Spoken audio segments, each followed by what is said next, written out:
Darlings, you're back with me, Ed Stott, and that's helpful. So, my all-time favourite quote about resentment is that it's like drinking poison and waiting for the other person to die. And it's so true.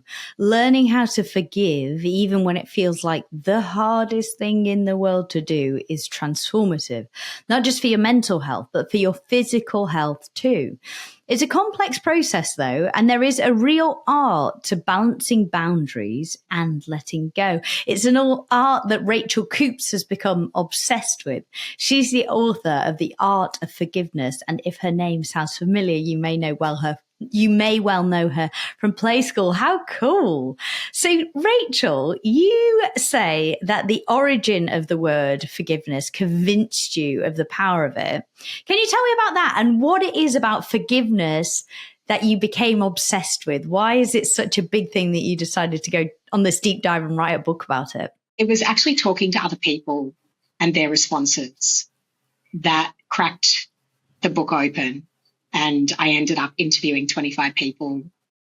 I realized quite how complex and profound it is for people to do in their lives. And I'd taken for granted, I think, that I had understood a little corner of it in my world and my perception of what it is and how you can do it. But it was really seeing the creativity and the different ways in which people approach it that was very liberating for me. And I thought, wow, this is really going to free a lot of other people as well. So that in the etymology, for example, I think a lot of us feel like it's letting someone off the hook. You know, it's giving someone a get out of jail free card. And when you look at the roots of the word, initially it's more around giving up and receiving. So that was interesting to me because it's like, what do you have to give? What do you have to give up? What do you have to receive in the process? And then when you look at how we got our more modern day understanding, it was because of the Greek verbs in biblical times. So they were connected to this idea of sin. And two of the three verbs used for forgiveness are very much around this idea of letting someone off a debt. Sometimes it is, I wipe the slate clean as though it never happened. And sometimes it's, no, I'll let you off the debt.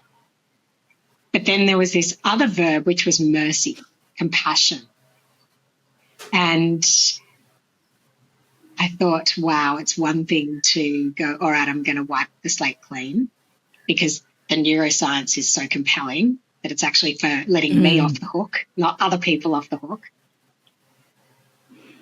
But it's another thing to wish someone well and to show compassion to someone.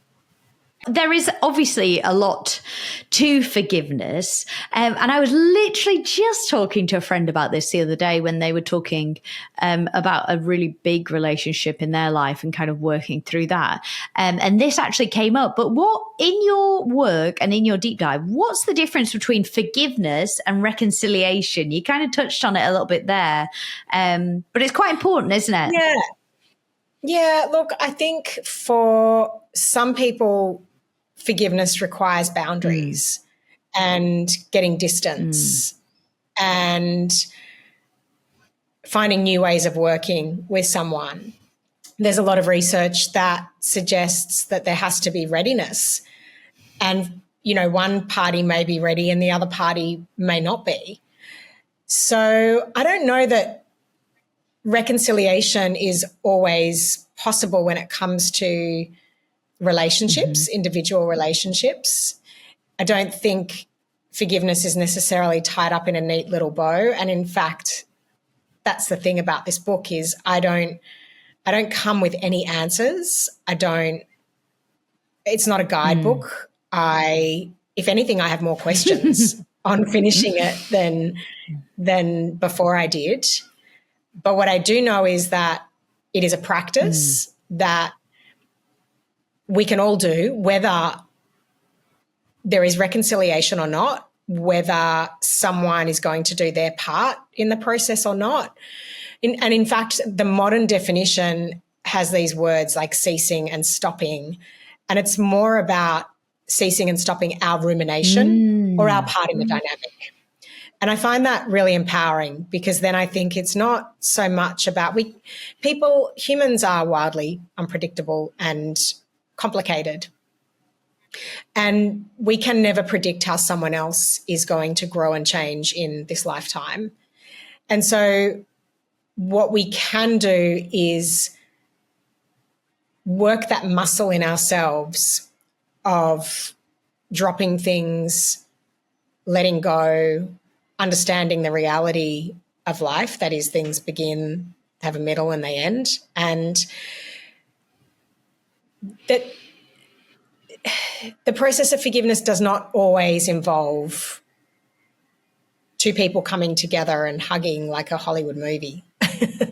That sometimes it is walking away from something or someone. And when I look at it in the micro and the macro, you see it in Australia as well in the process of reconciliation, that although we've made, some progress, we still have a long ways to go. And for example, a girlfriend of mine, one person I spoke to who survived a marriage betrayal, a big piece of the healing process for her was accountability, was him actually owning up to what happened, or as much of the truth as he was willing to say, as she puts it.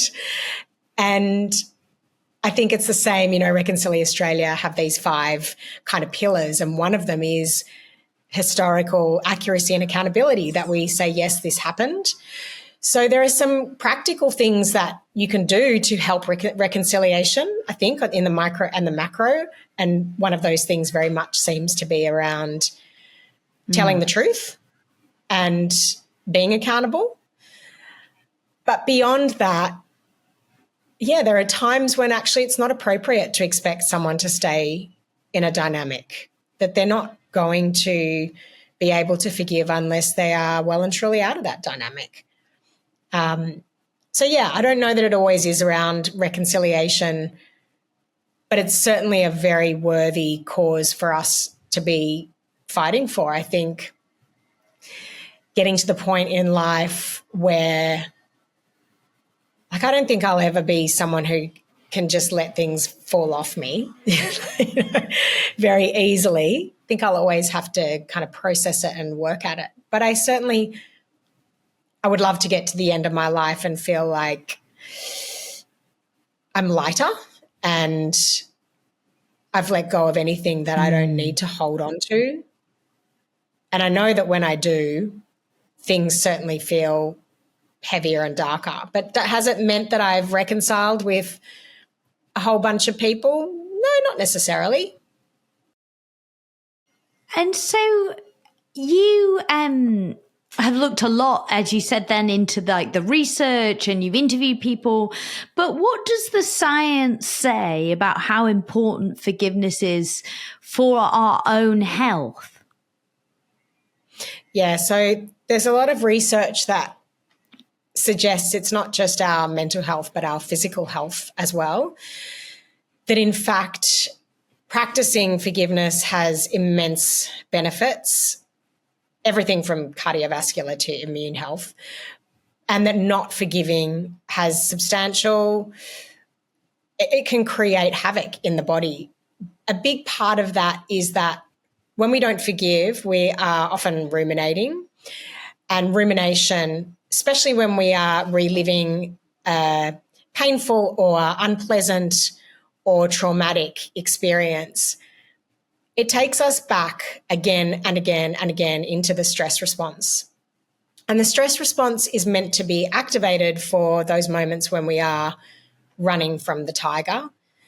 It has all sorts of physiological things that happen so that we can do that really well. But those things, the chemicals that are released, the way it changes our blood pressure, our heart rate, our capacity to breathe, so many things, that's meant to be in the short term. And tigers aren't meant to chase us, several times a day. So the problem with rumination and not forgiving for our health is that it doesn't matter that the event has finished, or that we may not be in the heat of the moment with the thing that is causing us frustration, we keep switching on the stress response. And the more we do that, it's akin to, rats in a lab cage pressing to have a drink of sugar water, except we're getting a toxic substance. We're making ourselves unwell. And then it becomes more sensitive. It happens more frequently, and it's almost like that pattern becomes ingrained. And there's this study that was done with a mouse that was being bullied. And when you take the bully out, the mouse who has been bullied stops doing things like little mouse things and goes into what we would call fight or flight, has this stress response. And even after the bully has been taken out, the mouse stays like that for some time. And that's what's happening for us as well. The bully may well have been taken out of our lives even, but we keep reliving it on a physical, mental, energetic level for years, sometimes our whole life. So, yeah, the neuroscience and all of the research and data that's out there shows us very clearly that it is eroding our mental and physical health. And in fact, we're not letting someone else off the hook. We're letting ourselves off the hook by getting our health and our mental serenity back. And when you frame it like that, it's so important. I know you said there's no one approach to forgiveness, and the book obviously is not a guidebook. But if there is anybody listening to this, obviously you've taken the deep dive, spoken to a lot of people about this. Is there one thing that you would recommend us starting with if we wanted to approach forgiveness towards ourselves or another person when it just feels like an overwhelming experience? Is there one place that you would recommend starting? Yeah, so with everything we know in terms of the stress response in particular, all the research that's been done, the breath is still king, right? So the first thing I would say is to take a breath, and that is a physical breath, but also a mental pause, because creating space and time and interrupting the circuit of rumination is the first step. So learning how to, especially if you're someone who, like me, I've been meditating for years, and then sometimes I'll sit down in meditation for decades, and I'm like, how is that person still in my rumination space? Like, why does it keep circling back there? That's on me, right? But the very act of noticing and interrupting that circuit is really helpful. The other thing I would say is it depends on where each person is in the process, because when we're really fresh, there's different things to be done. In fact, Matt Backer, who was bullied relentlessly through his high school years, talks about the fact that,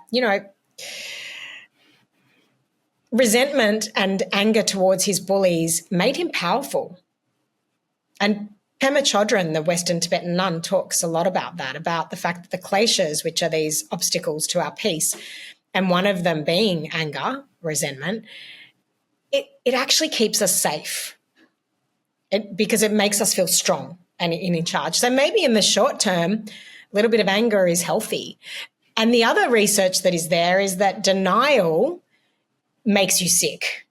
So it's not about denying what has happened to you. And if you have not kind of moved through that part of the process of acknowledging and feeling it and not being in denial, then you're skipping a part of the process. You have to acknowledge and have compassion for the self as well. As you said, forgiving yourself is where we have to start. If we don't forgive ourselves, and if we're not compassionate and loving towards ourselves, it's really hard to do it to anyone else. So I do think that it depends on where you're at and your readiness. And for some of us, talk therapy is great, but it doesn't work for everyone. And so things like EMDR are incredible, bilateral stimulation of the brain. And I tried it when I was going through this process because I just sort of discovered it in my research. For some of us, doing a sound bath, if you've never done a sound healing before, can be profound because you're interrupting something that's happening at the cerebral level at a very different level through vibration. And all the research shows that vibration is very powerful in changing thought patterns. There's loads of data now, particularly with Tibetan bowls. There's lots of data around how that puts us into parasympathetic nervous state and promotes healing and forgiveness. So if you've tried everything else, and you feel like, I don't know what else to do, thinking outside the box can be really helpful. If you're really ready and you want to try something radical, acupuncture, for example, TCM is all about literally sticking a little bit of heat, a little bit of into somewhere where we're really stuck. So I know that you would love one answer. I don't have one answer for you. It's one of these things too. I often get asked, like, what are the three top things? And I'm like, I can't give them to you because it's so dependent on every individual, and it is so dependent on where you're at, what the circumstances are, where the other person is at, what you've tried, what you haven't tried. And I just really hope that if nothing else, people get really kind of excited about that it's journaling can be very helpful for some people. It's not for me. I don't love it. I think because I write so much for a living. But that's, a lot of people have said to me, oh, yeah, journaling was the thing that really shifted it for me. So I think the beauty of it is making it a practice. And that's the other thing about practice, is that there is no end to it. It's not like you wake up one day and go, oh, I have forgiven everyone and everything, and I'm up on this mountaintop looking down on everyone. It's as soon as today is over, I'm going to have something else to start working on tomorrow, right? And it's like a lifelong practice. Absolutely, yeah. And so in this, obviously, forgiveness, as you say, it's an ongoing process, but how can we use this experience to develop our own resilience? Like, how does forgiveness tie into us becoming more resilient? Yeah, so I'll give you an example because I've had a recent one. My son plays AFL. He's 12, and he had an experience recently where I discovered he's been teased, and it turned into a process of exclusionary and isolating behaviour, and to the point where he took a stand a couple of weeks ago and burst into tears and said to some of the kids there were a couple of kids who'd been giving him a hard time for a long time, enough. And he said, I said the F word, Mum. And I was like, that's okay. I was really proud of him for standing up for himself and saying, actually, no, I'm drawing a line. And a couple of the boys showed such incredible accountability. They wrote a letter, and, one of them showed up and spoke to him. And in one of the letters, this particular kid said, I'm really sorry for what I've done for as long as I have. And I think it was that real ownership of them saying, yeah, we messed up. And I spoke to Gabe about it, and I said, you're going to mess up. We're all going to mess up again and again and again. And he's 12, like they're 12-year-old young men, and we've all learned something from this process. It's up to you whether you want to go back, and he chose to go back. And I was really proud of him, because to me that's resilience. It's not going back and facing having to walk into the den of your abusers or your bullies. It's taking a stand for yourself, setting a boundary and saying, you've really upset me. He was really embarrassed as well because he'd, burst into tears. But then also having the courage to go back because he loves the game. He loves to play.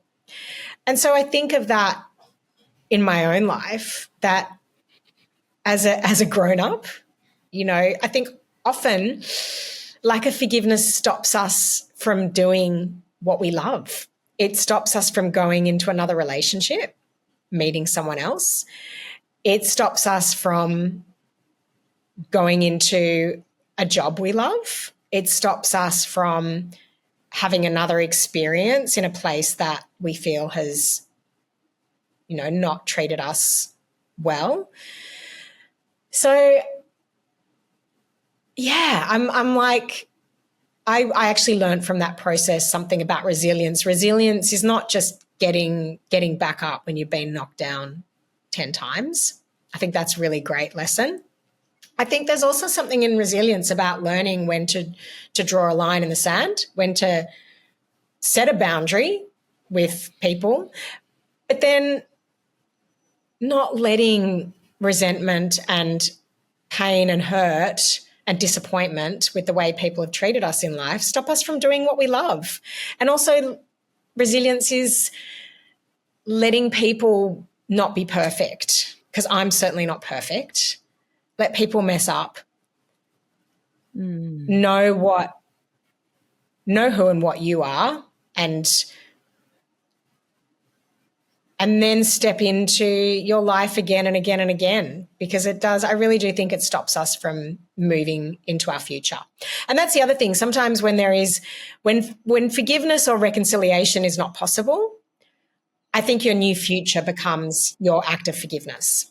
I think your future is your process of going, that's resilience, and that is forgiveness, is getting up and dusting yourself off and saying, I'm not going to let this stop me from enjoying my life, from being in my life.